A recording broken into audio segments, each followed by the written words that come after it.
Hello guys, सबजनालाई welcome छ Amrita Rana YouTube च्यानलमा। अनि आज चाहिँ म चाहिँ तपाईँहरूको बेजमा फेरि पनि उपस्थिति भएका छौँ। अनि आज चाहिँ के कुरामा ल्याउने भन्ने कुरा सोच्दै थिएँ। आज चाहिँ म चाहिँ तपाईँहरूलाई चाहिँ के देखाउँछु भने टक्क लाएर आज चाहिँ मैले चाहिँ के गर्छ अनि कस्तो गर्छ भन्ने कुराहरू देखाउने छु। अनि यहाँ चाहिँ मैले चटपट बनाउँछु है। अनि अगाडि नै रोड छ, टक्क लाएर यहाँ चाहिँ खुर्सानी, यहाँ चाहिँ चटपट बनाउँछु मैले। अनि हेर्न सक्नुहुन्छ यहाँ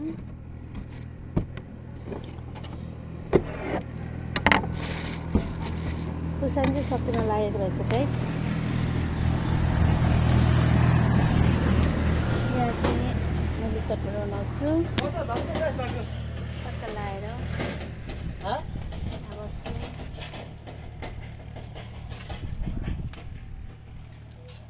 किन हेर यहाँ सुनको भाउ 3,38,000। सरिताले सुनको भाउ बनाउँदाखेरि कतिमा बनाएको थाहा छ?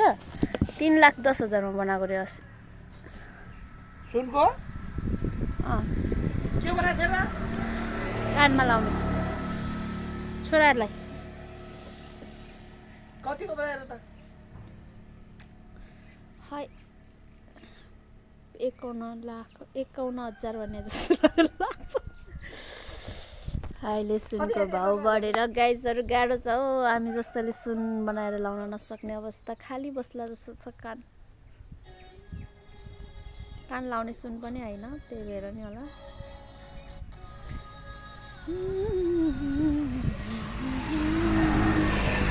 अनि अझै चाहिँ के भनेर बनाउने भिडियो भन्दै गर्दाखेरि लास्टै बोर लाग्यो। अनि तपाईँहरूलाई चाहिँ अनि माथि चाहिँ मैले चाहिँ यो चाहिँ प्लास्टिक अनि कार्पेटले चाहिँ अनि हामीले चाहिँ यहाँ एउटा बस्ने ठाउँ बनाएको होइन, पसल खोलौँ। अनि यो चाहिँ मैले चाहिँ खास गरेको चाहिँ भन्नुपर्दा अनि हाम्रो दिदी, मेरो दिदी हुनुहुन्छ, उहाँले गर्नुहुन्थ्यो। अनि उसले गर्थ्यो। अनि त्यसपछि त उसलाई अहिले उहाँको श्रीमानले नगर भन्नुभएछ। अनि उहाँले छोडेछ। अनि फेरि म गर्छु नि त, म नि यत्तिकै बसिरहेको छु भनेर अनि केही कदमहरू के बनाऊँ कि के गरौँ कि भनेर होइन खोलेको। खासै व्यापार त हुँदैन, तर ठिकै छ होइन, धेरै भएको छैन। 10-15-16 दिन भयो होला होइन। 800-1000 यस्तै हुन्छ व्यापारमा, त्यस्तो धेरै कमाइ छ। अनि चाहिँ हुँदैन, बिस्तारै पक्कै हुन्छ भनेर आशा चाहिँ राखेको छु है। अनि यदि हजुरहरू पनि चटपटी खान इच्छा हुनुहुन्छ भने हजुरलाई स्वागत छ। हजुरहरूलाई पनि आउन सक्नुहुन्छ। के भन्नु, धेरै बोल्नै आउँदैन है, के बोल्ने के नबोल्ने। अरू भ्लगरहरूले कस्तो राम्रो कन्टेन्टहरू ल्याएर कस्तो राम्रो हाल्छ, मलाई त आउँदैन कि। खास भन्यो भने मलाई चाहिँ इच्छा चाहिँ धेरै भएको, तर कसरी गर्ने कसरी नगर्ने त्यो मलाई चाहिँ थाहा नभएको है। भिडियो हाल्दा कसरी भ्युज आउँछ त्यस्तो कुराहरू चाहिँ मलाई त्यति इन्सपिरेन्स छैन, तर पनि सिक्दैछु। यहाँ चाहिँ मेरो अगाडि नै रोड भएको कारणले चाहिँ अब चाहिँ अलिकति भन्यो भने हुन्छ कि भनेर मैले चाहिँ यहाँ व्यापार गरेको। अनि घर चाहिँ मेरो यहीँ छ है, फेरि अनि घर पनि यहीँ छु। अनि यहाँ चाहिँ तोरी सुकाइराखेको अवस्था। अनि यहाँ चाहिँ मेरो घर हो। अनि यहाँ चाहिँ हामी बस्छौँ। अनि त्यसपछि त अनि हामी यहाँ बस्छौँ। अनि अहिले त खासै त्यस्तो व्यापार हुँदैन है। यहाँ खानी भनेको चाहिँ 3 बजे, अनि 3 बजेदेखि उता चाहिँ सुरु हुन्छ है, 2 घन्टा। अनि अहिले चाहिँ खोलेर राखेको कारण चाहिँ मान्छेहरूले देखोस् भनेर कि। अनि यहाँ मान्छेहरूले देख्दै गर्दाखेरि नि अनि यहाँ नि चटपट पसल रहेछ भनेर कति नचिन्ने मान्छेहरूले देखिन्छ नि त। तर खुसी लाग्छ अलिअलि बनाएर, मान्छेहरूले मिठो छ भन्दा खुसी लाग्छ। अनि नमिठो छ भन्दाखेरि चाहिँ अलि मिठो भएन, अलि मिठो बनाउनु है भन्दाखेरि चाहिँ हौसला पनि आउँछ कि भन्दा अझ मिठो बनाउन पाएँ भन्ने एउटा मनमा हुन्छ है, त्यस्तो चाहिँ हुन्छ। हरेस खानु हुँदैन भन्ने चाहिँ मैले पनि सिकेको छु आफ्नो जीवनमा है। मैले धेरै दुःखहरू गरेको छु। अब हजुरहरूको बिचमा ल्याउने छु, के गरेँ कसो गरेँ भन्ने कुराहरू, यस्तो कुराहरू सबै भन्ने नै छु।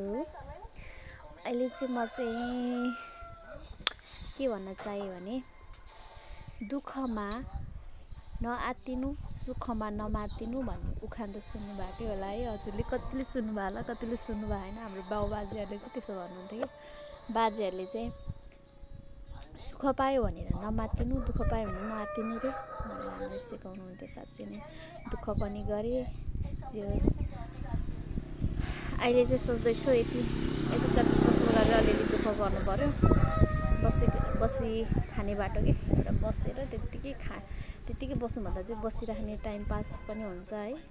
बच्चाहरूलाई स्कुल पुऱ्यायो, 12-1 बजेबाट पसल खोल्छु मैले, अनि त्यही त हो नि। अनि त्यही हो, गाह्रो छ। अहिले चाहिँ सजिलो छ किनकि मेरो श्रीमान हुनुहुन्छ। अब विदेश जाने टाइमहरू पनि नजिक आइसक्यो। अब उहाँ गएपछि चाहिँ अलिकति गाह्रै पर्ला।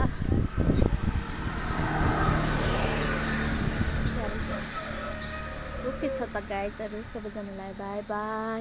पछि फेरि पनि भेटौँला। म चाहिँ यो भ्लग चाहिँ यति नै राख्न चाहन्छु।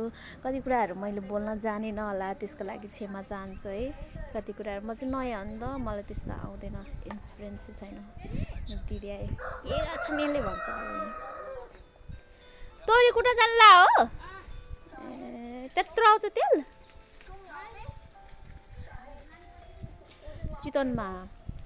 चितवनमा चाहिँ धेरै सजिलो छ है गाइजहरू।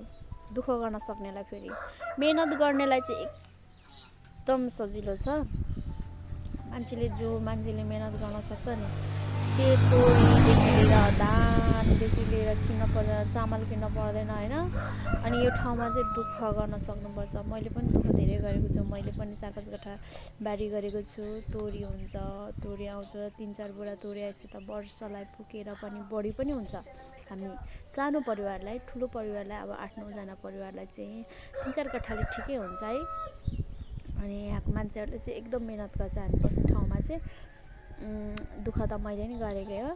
अहिले पनि खेती गर्दैछु, धान लाउने, तोरी लाउने, अनि त्यसपछि त मकै लाउने। अब मकै लाउने सिजन भएको छैन गाइज, दुःखको दिनहरू आउँदैछ। अब कुटो खोदालो खिलाउने दिनहरू आउँदैछ।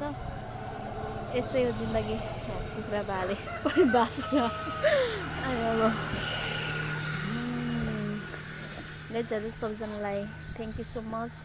मेरो भिडियो हेरिदिनु हुनेछ भनेर आशा लागेको छु है।